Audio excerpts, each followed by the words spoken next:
ولم يولد ولم يكن له كفوا أحد. الحمد لله الذي هدانا لهذا وما كنا لنهتدي لولا أن هدانا الله. لقد جاءت رسل ربنا بالحق. اللهم لك الحمد على نعمة الإسلام وما لها علينا من الفضل والجود والكرم والإحسان. اللهم اختم لنا بعفوك يا رحمن. ونشهد أن لا إله إلا الله وحده لا شريك له، ونشهد أن سيدنا محمدا عبده ورسوله خير خلقه وخاتم أنبيائه، صلى الله عليه وعلى آله وصحبه وسلم تسليما كثيرا. أما بعد، أيها الإخوة والأخوات، نسأل الله سبحانه وتعالى أن يثبتنا على الصراط المستقيم، وأن يحيينا مؤمنين مسلمين، وأن يميتنا مسلمين، وأن يحشرنا في زمرة نبينا محمد صلى الله عليه وسلم. يتواصل حديثنا إن شاء الله تعالى في موضوع الأسرة وما تنبني عليه الأسرة في الإسلام. فنسأل الله أن ينفعنا بما نقول، وأن ينفعنا بما نسمع، وأن يجعلنا من الذين يستمعون القول فيتبعون أحسنه. Donc Inch'Allah, on va continuer Inch'Allah notre sujet sur la famille, sur les fondements de la famille, sur ce que l'islam a enseigné comme principe de la morale familiale. Un sujet qui intéresse tout un chacun, bien évidemment, un sujet prioritaire et toujours important, puisque tout se base sur cette cellule qui compose notre vie de société et notre vie de communauté. Et nous prions Allah subhanahu wa ta'ala pour qu'il nous montre le meilleur de ce que nous devons suivre et qu'il nous aide à acquérir les bonnes qualités et de les mettre incha'Allah ta'ala en pratique. ونحن نذكر بهذه الأخلاق, tout en rappelant ces valeurs, en les liant directement avec la famille. Il faut se rappeler d'un principe général. Tout ce que Allah subhanahu wa ta'ala a prescrit, a indiqué dans le Coran al-Karim et que son prophète alayhi salatu wassalam a expliqué et a mis en œuvre, ce sont des valeurs que nous devons appliquer partout et dans toutes les situations. Je parle des valeurs morales. Donc on a parlé précédemment sur les quelques fondamentaux, donc quelques fondements que nous apprend Allah subhanahu wa ta'ala dans son livre, à savoir la miséricorde, et avec toutes ces manifestations et toutes ces expressions donc qui doit exister dans la famille, qui doit fonder la famille, les liens familiaux, et qui doit être un fondement de référence ou un principe de référence. C'est-à-dire tous nos comportements doivent être fidèles à la miséricorde. D'accord ? On a parlé aussi de l'autre principe qui est l'amour. L'amour qui s'exprime par les actes, pas l'amour théorique caché dans le cœur et qu'on découvre que par hasard quand il y a un grand incident dans la famille ou lorsqu'on est mourant, on dit « Oh mon fils, je t'aimais beaucoup dans toute ma vie ». C'est l'amour que nous exprimons, que nous disons. Le Rasoul alayhi salam, il l'a dit pour monsieur tout le monde. Quand un monsieur lui a dit « Ya Rasulallah, donc j'aime telle personne », il lui a dit « Vas-y, cours derrière lui, dis-lui que tu l'aimes. Dis-lui que tu l'aimes ». Des fois, dans nos familles, ce mot, tu l'entends même pas.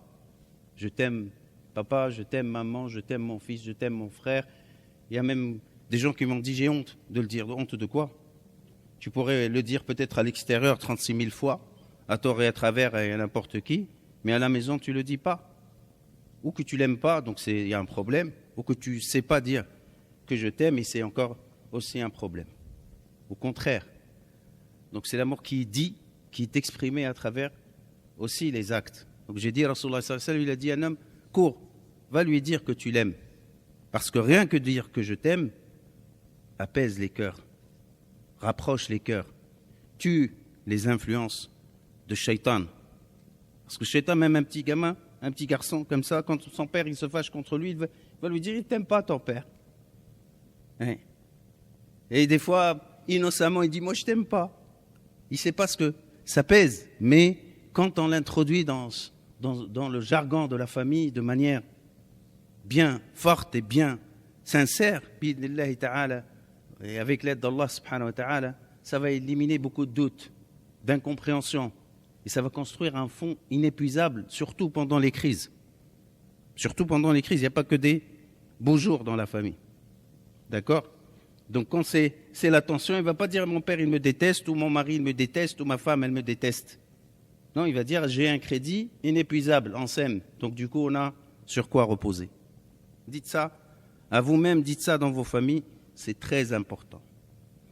Donc on a dit al-mawadda, donc l'amour, qui est aussi exprimé par la parole et par les actes. Rasul sallam il a dit tahadu tahabu. Faites-vous des cadeaux, vous aimerez davantage. Ça, c'est une règle générale. Et comme je vous ai dit, les règles générales, elles sont encore plus importantes quand on l'applique au sein de la famille. Toi, tu te dis, Rasoul, il a dit, tahadu tahabu. Donc, c'est mes copains à l'extérieur avec les gens. Avant tout, c'est au sein de la famille, entre frères et sœurs, entre époux, ainsi de suite. D'accord? C'est ça le mawad. C'est pas blablabla. Et des fois, il n'y a même pas de blablabla. Il n'y a même pas de parole pour le dire. Et puis on a dit, donc, sakin, l'apaisement, la tranquillité dans la famille. Des esprits pas perturbés, excités, stressés. Stress, c'est pas dans la famille. Le stress, on essaye au maximum de le contenir. Et surtout en famille. La famille, c'est pas une décharge. Faites attention. La famille, c'est pas une décharge. C'est vrai que c'est là où on se retrouve le plus à l'aise, n'est-ce pas? C'est là où on se retrouve le plus à l'aise. Donc on a tendance à montrer notre vrai sentiment, notre vrai ressenti, c'est presque ça, on va dire. Mais n'oublie pas, ça peut arriver ça. Ça peut arriver. Ça peut arriver. On ne peut pas le cacher. Mais il ne faut pas que ce soit la règle. Il ne faut pas qu'on ait par définition fâché à la maison. Par définition, on vit de notre stress à la maison. Sur nos enfants, nos époux, nos épouses, nos frères et nos sœurs. C'est très dangereux. Tu rentres dans une famille, tu trouves toutes les têtes retournées. Personne ne rigole avec personne. Tu as un climat de tristesse, de silence, de ce qu'il ne faut pas. Ou de dispute. Ou quand tu touches quelqu'un, il réagit comme si tu l'as piqué avec de l'électricité. Non, ça c'est pas bon. C'est pas bon du tout. Donc le foyer a le droit de bénéficier en premier de ce principe d'apaisement et de tranquillité et de chercher à mettre à l'aise ton frère, ta sœur, ton mari, ton épouse, ainsi de suite. Cherche pas la bagarre. Et là je dis ça, bon, quand on est jeune, on est petit, il y a des chamaillades et ceci. Même les petits, il faut que vous compreniez ça. Il faut que vous compreniez ça. La vie, elle est encore plus belle quand on se dit du bien, on se fait du bien et quand on se pardonne vite fait. Tout ça, c'est important, mes chers frères et sœurs. Et quand on entend ça souvent, on pense que c'est avec les autres. Non, regarde tout de suite à toi-même et à ton entourage, sinon ça n'a pas de sens.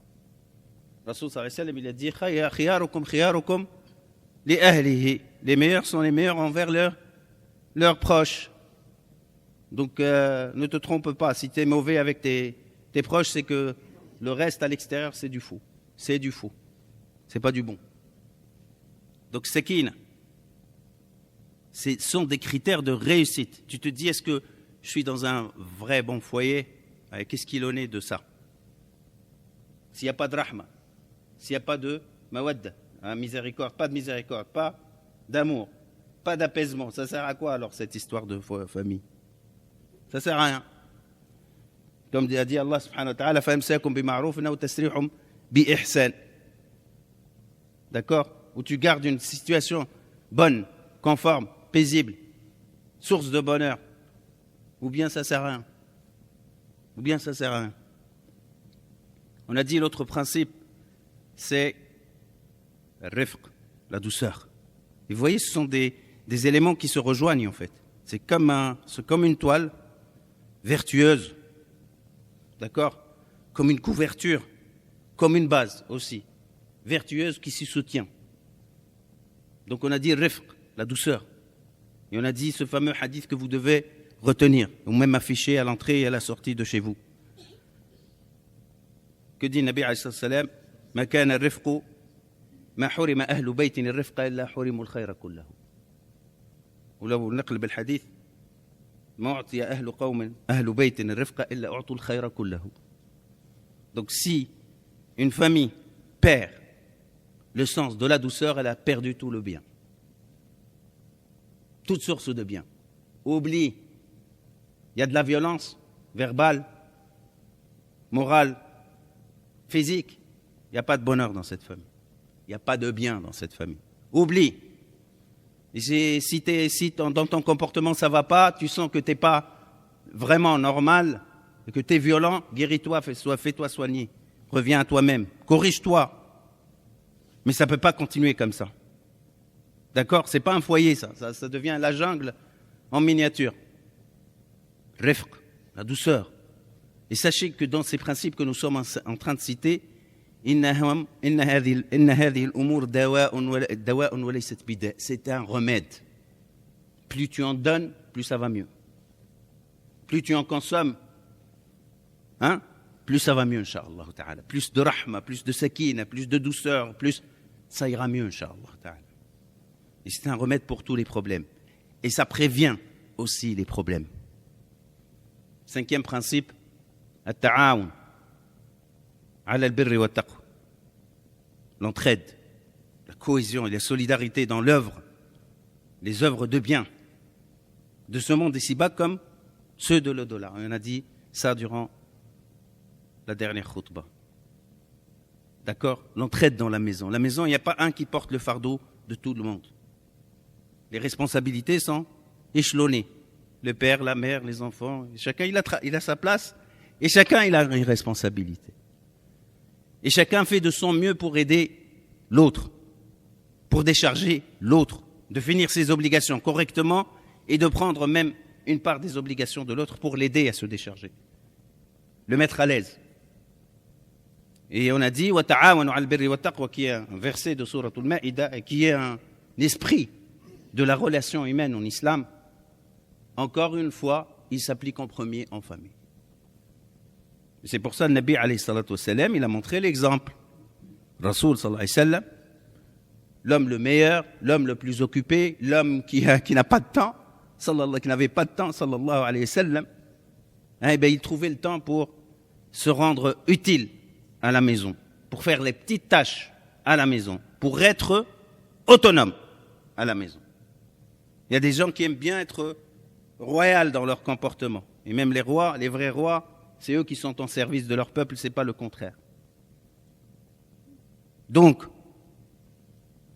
à la maison, essaye d'être le plus autonome. Toi, mari. Les femmes, généralement, qu'Allah les préserve, qui préserve les hommes aussi. Je ne suis pas contre les hommes, bien évidemment. Mais c'est elles, généralement, c'est elles qui prennent le plus de charges. Il y a une quelconque injustice dans cette histoire qu'il faut bien observer. Ouais. Il y a un modèle périmé qui ne fonctionne pas, qui n'a rien avec din, rien à voir avec din. L'homme assis et la femme qui travaille, ça c'est de la bid'a. Vous voulez la bid'a, vous aimez qu'on parle de bid'a et de sunna, ça c'est une bid'a, c'est pas une sunna. D'accord? La sunna, je vous ai raconté la sunna. D'accord? Mais une répartition en bonne entente des tâches, pas de problème. Juste il faut qu'on soit d'accord et qu'il n'y ait pas quelqu'un qui se porte le plus.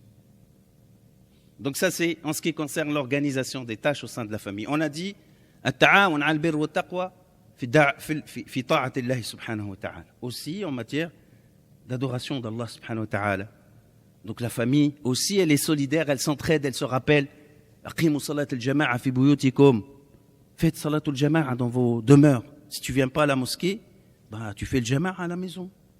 Tu fais imam, tu fais avancer l'un de tes enfants qui est capable de faire salat, qui a l'âge de faire salat obligatoire, et faites jama'a à la maison. Pourquoi chacun dans son coin? Si tu n'arrives pas à faire salat à la mosquée, il y a beaucoup de gens qui sont loin de la mosquée, ils ne peuvent pas venir peut-être, ou ils arrivent tard après la salat de leur travail. Qu'ils fassent le jama'a à la maison, qu'ils fassent l'adhan, un petit adhan, il ne faut pas réveiller les voisins non plus, à la maison, et qu'ils fassent salat en groupe. Ça donne beaucoup de choses. Ça regroupe tout ce qu'on a dit, parce que la salat, c'est imaduddin, c'est le fondement essentiel, c'est le pilier dorsal de la foi. Et ainsi de suite. S'il y a du siyam collectif, s'il y a de la lecture collective du Coran, s'il y a toutes ces choses, ces activités font partie du ciment vertueux de la maison, du foyer. Sinon, on se perd dans les détails futiles. Sinon, on se perd dans la petite monnaie. Sinon, on se perd, mais vraiment, dans des choses qui sont envenimeuses dans la famille. Et ça ne s'arrêtera plus. Mais quand la famille elle a un socle moral, spirituel, qui la tient, bi'idhnillah, on est des humains. Il y a des petites choses à gauche et à droite, mais ça restera toujours dans la périphérie, pas dans le cœur. Ça ne tape pas direct dans la stabilité, dans la sérénité, dans l'apaisement de la famille. Ça touche les extérieurs et là, on est capable de corriger et de rectifier le tir. Ça, c'est des choses indispensables. Après, ne vous posez pas de questions. Wallah, il y a beaucoup de problèmes dans la famille. Il y a ceci qui ne marche pas, mais vous avez tout fait pour que ça ne marche pas. Vous n'avez rien fait pour que ça marche bien. Et après, vous dites, ça ne marche pas. Du jour au lendemain, il est devenu ceci. Les problèmes, ça existe. Et là, je ne parle pas de famille de malaïka, d'anges, mais une famille qui est capable d'être au meilleur degré. Ça ne veut pas dire qu'il s'agit de zéro problème. Hein. Non, pas du tout. Mais elle est plus capable à régler ses problèmes. Mais elle est plus capable à endurer des situations difficiles.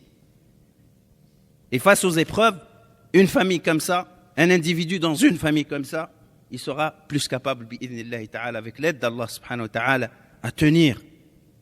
Ça, c'est comme ça. Dernier élément qu'on va évoquer, c'est Ashura, ce qu'on appelle le dialogue. Ce mot que tout le monde répète. En islam, c'est un principe moral. Il a un autre nom, on l'appelle Hiwar, il a d'autres noms, d'autres appellations dans le Coran, mais son générique, c'est Shura. Shura, vous. C'est pas Ashura. Ashura. Ça, c'est un jour béni, c'est avec le Ashura, c'est pas Ashura. D'accord? Donc, Ashura, c'est le fait d'entretenir, de se consulter, d'échanger les avis. C'est ça, Ashura. D'accord? Allah subhanahu wa ta'ala dit wa shawirhum fil amr. Il a dit wa amruhum shura bainahum. Leurs affaires sont gérées par le principe de shura, de consultation entre eux. Encore une fois, ça ne concerne pas la rue, l'extérieur, la vie publique. Ça concerne certainement tout ça, mais ça concerne en premier la famille. On est d'accord? Ces grands principes, ne les voyez pas qu'à l'extérieur. Wallah, il y a un gouverneur, ça ne va pas avec lui, il est ceci, il est cela. Mais regarde si tu n'es pas un mauvais gouverneur aussi chez toi. Parce que Nabi alayhi salam, il a dit Kayfa ma takunu walla alaykum, tel que vous êtes, vous aurez des gouverneurs à votre image. Si c'est la dictature à la maison, bah c'est la dictature naturellement à l'extérieur. D'accord? Donc à la maison, il faut que ce principe de shura, que je traduis, on peut traduire par le dialogue, l'échange, qui est indispensable. Et là, je ne parle pas de l'éducation des enfants, mais puisqu'on y est, c'est le meilleur moyen d'éducation des enfants. Écoutez, dire, c'est plus difficile, hein, parce que donner des ordres, ça va vite. Hein. Ça va vite que de donner des ordres. Mais peut-être pas dans la certitude, mais dans l'incertitude. D'accord? Allah, il a donné à chacun une raison, il a donné un esprit. Bien évidemment, il y a des ordres qui doivent être donnés, mais pas sans sens. Un enfant qui accepte, qui reçoit les consignes en connaissance de cause, ira mieux qu'un enfant qui suit aveuglément sans rien savoir. Et ça s'applique à tout le monde. Ça s'applique à tout le monde. Donc là, un petit accolade pour, deux parenthèses, pour l'éducation. Mais ça s'applique au sein de la famille. Donc tout est partagé dans les limites du statut de chacun. On ne va pas parler de tout devant tout le monde de la même façon, avec les petits, avec les grands. On se comprend. Il y a un bon sens dans cette histoire. Mais le principe y est. Chacun à son niveau. Pourquoi? Allah subhanahu wa ta'ala l'a dit. S'il l'a ordonné, c'est qu'il y a un intérêt éminent.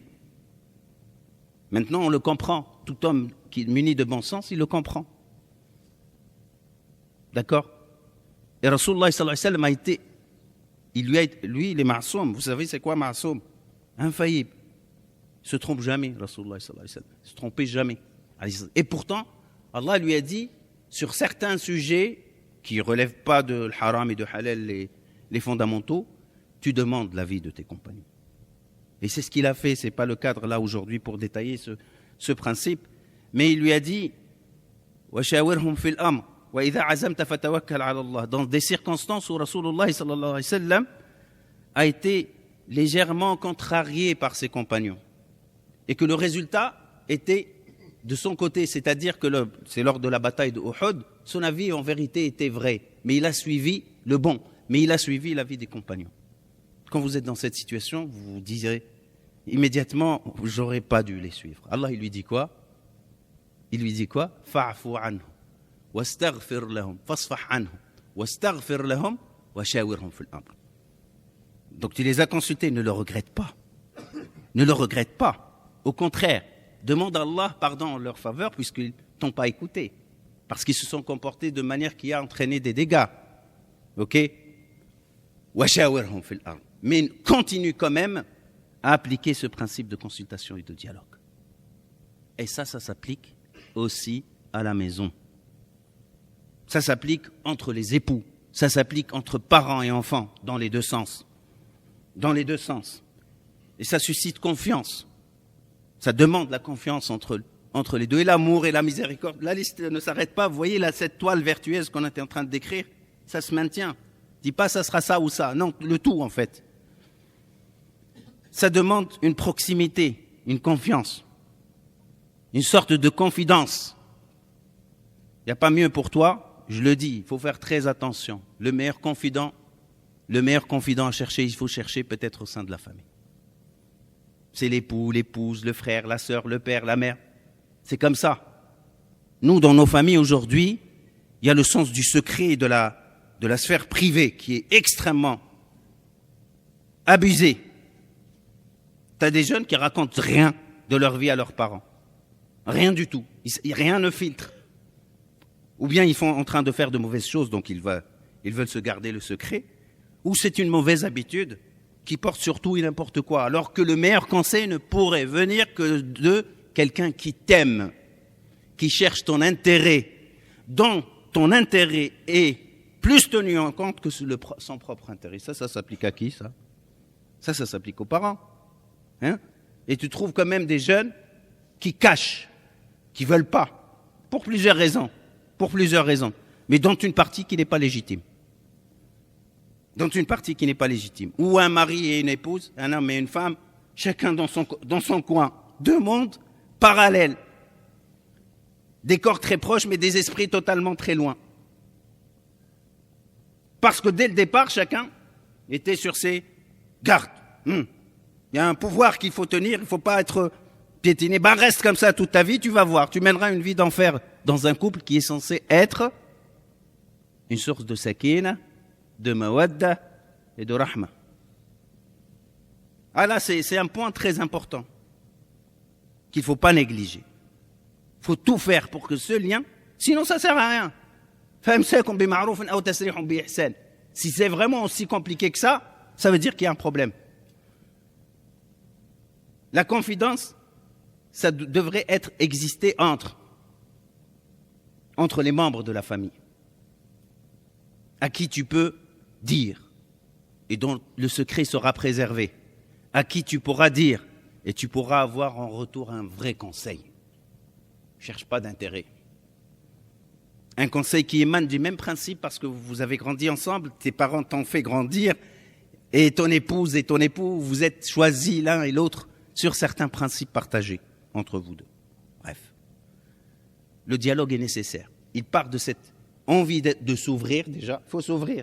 Il n'y a pas de dialogue quand on est chacun fermé, renfermé dans sa petite bulle. Non, c'est pas possible. Il faut s'ouvrir déjà. Il faut arrêter d'être crispé. T'es chez toi et t'es crispé. Deuxième chose, le dialogue tout le temps. Et en situation de crise et de conflit en particulier. D'accord? Parce que les gens ont tendance, dans nos familles, à se renfermer. Au moindre choc, hop, ils se renferment et ils multiplient leur renfermement. Rien qu'hier, un conflit entre un frère et une sœur. Tu exposes, c'est banal, j'allais dire, c'est débile. Comme problème. C'est ridicule. comme problèmes qui peuvent arriver dans nos familles. Wallah, des fois tu te dis, ça, il y a ça, oui, il y a ça, il y a plus que ça même. D'accord? Tu discutes avec la sœur. Elle te dit, oui, mais il ne m'entend pas et de toute façon, on n'arrivera pas à un compromis. Tu discutes avec le monsieur, le frère. Pareil. C'est des adultes, hein. C'est des pères et des mères de famille. Et tu lui dis, allez, on va vous réunir pour discuter. Oh là là, ça ne sert à rien avec lui. Ça ne sert à rien avec lui. Ça, je vous raconte ce que vous connaissez. Hein. Donc, il est indispensable. C'est même wajib, c'est une obligation. Et celui qui le refuse, il commet quelque chose d'extrêmement mauvais. Donc le dialogue, parce que vous voyez ce qui se passe. S'il y a le silence au foyer, le silence, pas le silence de la tranquillité, non, je ne parle pas de ça. Hein? Le silence, être muet et ne pas vouloir échanger, ça nourrit beaucoup de mauvaises choses. La première des choses, c'est la mauvaise présomption. Su'udhan. Su'udhan. Si je vais dire à mon père, ça va être ceci. Si je dis à ma femme, ça va être comme ça. Si je dis pas. Et Shaitan, il nourrit dans ton esprit les mauvaises présomptions. Et tu restes dans ton coin. C'est bon. Pour lui, il ne faut pas que tu parles. Parce que si tu parles, tu arrives à régler des problèmes. Et lui, il n'en veut pas. Lui, il ne veut pas Shaitan. La'natullah alayhi. Et nous, on lui obéit. Vous savez, le Coran dit, il a ordonné, Shaitan, il ordonne et on l'obéit. Comment ça? C'est comme ça. Donc, il nous empêche de communiquer. Et entre-temps, il y a la mauvaise présomption qui va créer des ruptures. Après, tu dis, pourquoi il a quitté le foyer de la... Ah, pourquoi? Parce qu'il n'a jamais parlé, on ne l'a jamais écouté peut-être, et on n'a jamais accepté de dialoguer. Et de trouver une solution à tout problème. Ça, c'est le principe de dialogue. Il doit régner dans la famille de A jusqu'à Z, à tous les niveaux. Le couple qui est responsable de fonder la famille doit l'instaurer tout de suite, immédiatement, avant le mariage, le jour du mariage et tout le temps. Ils doivent dialoguer. Tu as des secrets, c'est ton épouse. Allah, il dit Zawj. Antum libasul lahun wa hunna libasul lakum. C'est ça? Ouais. Pourquoi y aurait-il des secrets? Sauf les secrets qui concernent les autres. Je ne vais pas lui raconter la vie d'autres personnes. Ça ne concerne pas ma femme et vice-versa, ça ne concerne pas mon mari. Les secrets des autres. Mais avoir des secrets alors que tu es en couple, Zawj. Peut-être des petites choses, Allahu A'lam, mais qui ne touchent pas au lien conjugal. Il y a toujours une petite sphère qui concerne la personne intimement. Oui, mais pas surtout. Il y a même des gens qui développent le secret au sein du couple. Ne dis pas à ta femme, ne dis pas à ton mari, ne dis pas. Pourquoi? Parce que c'est supposé dans ta tête, dans la tête de celui qui te conseille, que vous n'êtes pas ensemble. Qu'un jour ou l'autre, vous allez vous battre. Qu'un jour ou l'autre, vous allez vous disputer. Que ne déballe pas toutes tes cartes, parce qu'on ne sait jamais. Donc il n'y a pas de confiance. Donc ça ne sert à rien. Une vie comme celle-ci, où tu n'es même pas en sécurité avec les plus proches, mais dites-moi à quoi ça sert. Tu attends qu'il y ait des coups qui vont venir. Ça sert à quoi alors? Si tu n'es même pas en sécurité au sein de ton couple, si tu n'es pas en sécurité au sein de ta famille. Et ça, c'est l'un des moyens, le dialogue, parce qu'on est en train de dire plein de choses, qu'Allah subhanahu wa ta'ala nous guide à dire bien les choses, pour que ça soit bien compris et qu'on puisse aussi écouter et recevoir le conseil. Nas'allahu an yuwaffiqana wa iyyakum wa an yahdiyana wa iyyakum ila sawa' as-sabil wa an yaj'alana min alladhina yastami'una al-qawla fayattabi'una ahsana innahu sami'un mujibud du'a.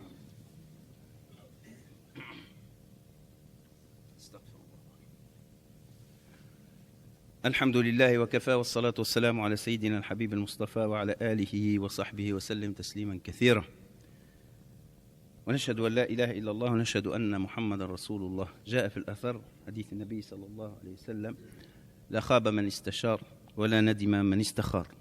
Celui qui consulte, qui cherche les avis des gens, il ne perdra jamais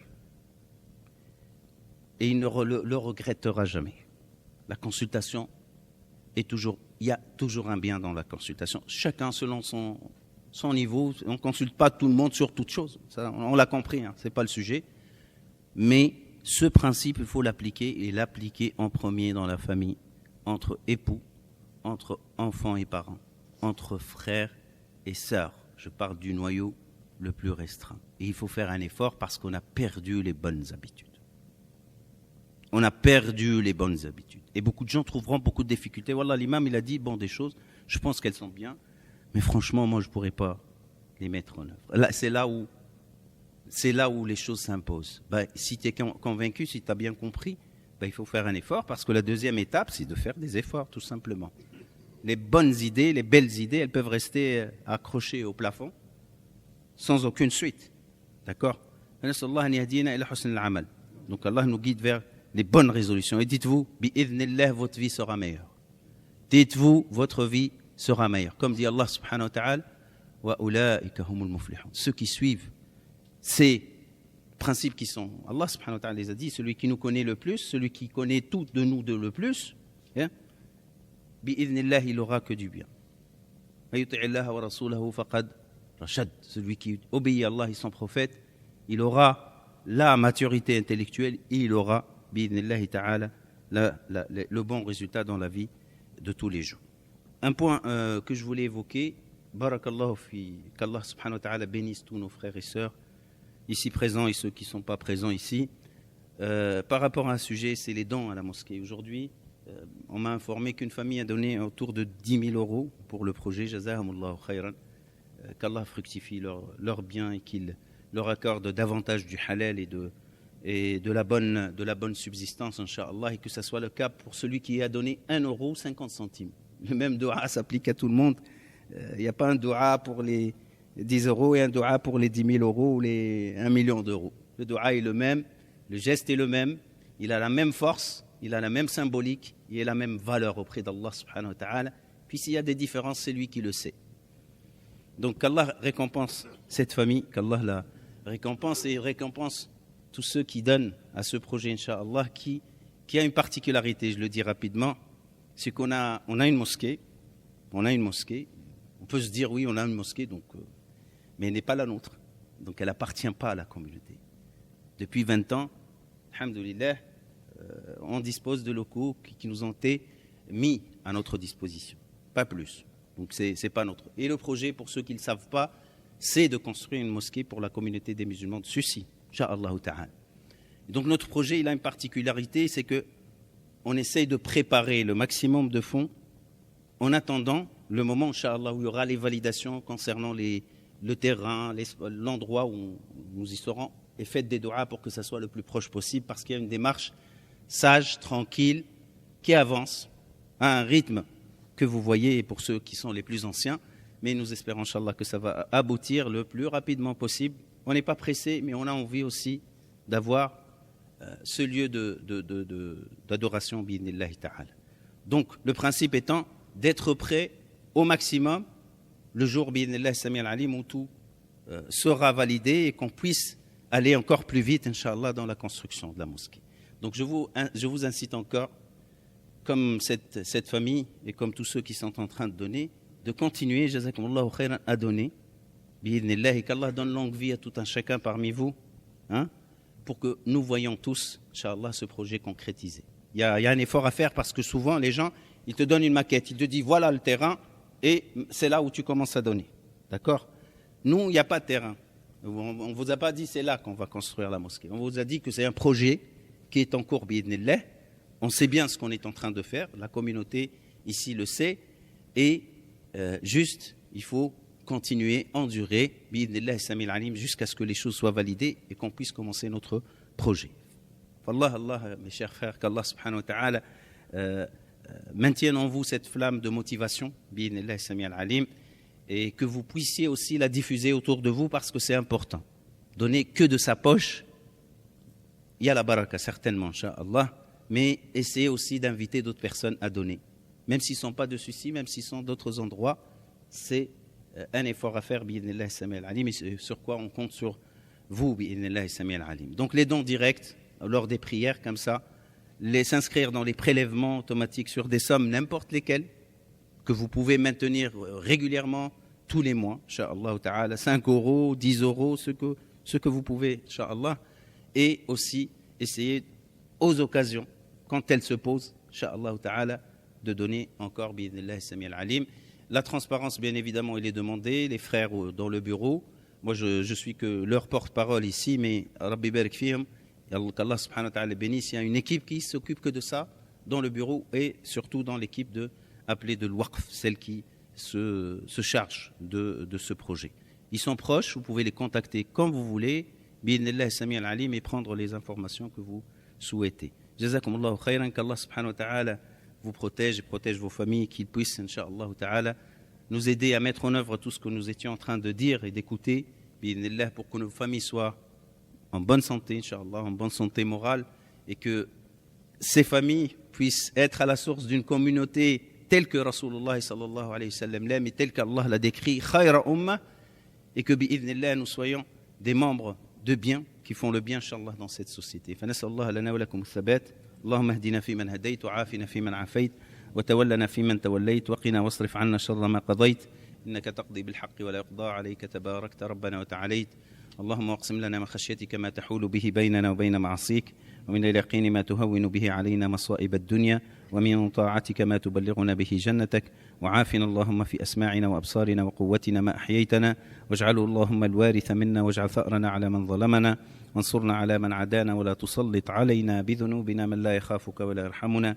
اللهم اغفر لنا ولوالدينا وارحمهما كما ربونا صغارا اجزهما بالإحسان إحسانا وبالسيئات عفوا وغفرانا برحمتك يا أرحم الراحمين. واجعل اللهم خير أيامنا يوم نلقاك وأنت راض عنا وخير أعمالنا خواتيمها إنك سميع مجيب الدعاء. وصلى الله على سيدنا محمد وعلى آله وصحبه أجمعين وقوموا إلى الصلاة يرحمني ويرحمكم الله.